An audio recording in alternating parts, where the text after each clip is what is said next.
बहुत बड़ा खेल कर दिया।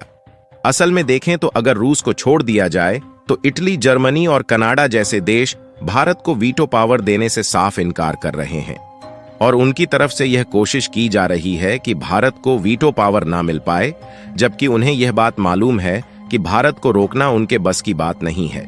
शुरुआत में तो अमेरिका भी चाह रहा था कि भारत को वीटो पावर ना मिले और उसकी कोशिश भारत को रोकने में ही थी, लेकिन अंत में आते आते अमेरिका ने भी भारत का समर्थन करना शुरू कर दिया। फिलहाल अमेरिका ने वीटो पावर को लेकर भारत का समर्थन करने की शुरुआत की।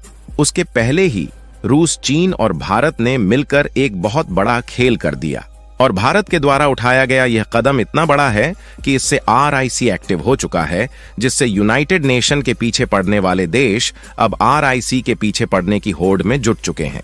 आखिर RIC क्या है और वीटो को लेकर रिसेंटली कौन सी ऐसी घटनाएं घटित हुई हैं जिससे RIC को एक्टिव करना पड़ा, इस वीडियो में सारी जानकारी हम आपको बताने वाले हैं।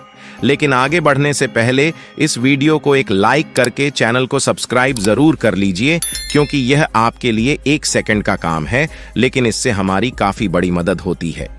दरअसल इस समय वीटो पावर को लेकर खूब चर्चा हो रही है और दुनिया भर के कुछ देश कह रहे हैं कि भारत को वीटो पावर मिलनी चाहिए, तो कई देश कह रहे हैं कि भारत को वीटो पावर बिल्कुल भी नहीं मिलनी चाहिए।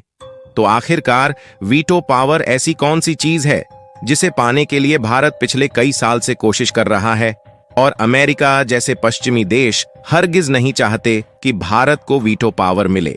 असल में वीटो पावर का मतलब है कि कोई देश किसी प्रस्ताव को रोक सकता है, भले ही बाकी सभी देश उस प्रस्ताव को रोकने से मना करें। और अभी तक केवल अमेरिका, रूस, चीन, फ्रांस और ब्रिटेन जैसे 5 देशों के पास ही वीटो पावर है। इसीलिए अमेरिका और ब्रिटेन जैसे देश अपने आप को सबसे ताकतवर समझते हैं और जब कभी किसी भी देश की परिस्थितियों में उथल पुथल मचती है तो इनको जिन्हें सपोर्ट करना रहता है उनके खिलाफ दूसरे देश पर सैंक्शंस लगा देते हैं। अब भारत की अर्थव्यवस्था तेजी से बढ़ रही है और देश दुनिया में हमारा भारत एक मजबूत शक्ति के रूप में उभर रहा है।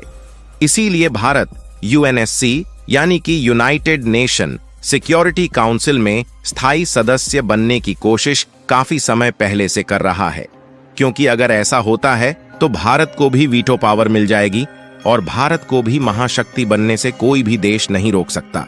लेकिन यहाँ पर ज्यादातर यूरोपीय देश के साथ साथ इटली, जर्मनी और जापान ये बिल्कुल भी नहीं चाहते कि भारत को वीटो पावर मिले और भारत यूनाइटेड नेशन का सदस्य बने, क्योंकि जर्मनी और जापान दुनिया की तीसरी और चौथी सबसे बड़ी इकोनॉमी वाले देश है, जबकि भारत का नंबर 5वें स्थान पर आता है। और अगर ऐसे में जर्मनी और जापान की बजाय भारत को यूनाइटेड नेशन का मेंबर बनाया जाता है तो यह बात जर्मनी और जापान को पचने वाली नहीं है। इसलिए भारत की टांगें खींचने में इनके द्वारा कोई भी कसर नहीं छोड़ी जा रही है और हम लोगों को यह बात अच्छे तरीके से मालूम चल चुकी है। इसीलिए भारत ने वीटो में शामिल होने के बजाय अब वीटो का ही तोड़ निकाल लिया है। जी हां दोस्तों, हम बात कर रहे हैं RIC, जिसका फुल फॉर्म है रसिया, इंडिया, चाइना। साथियों, एक तरफ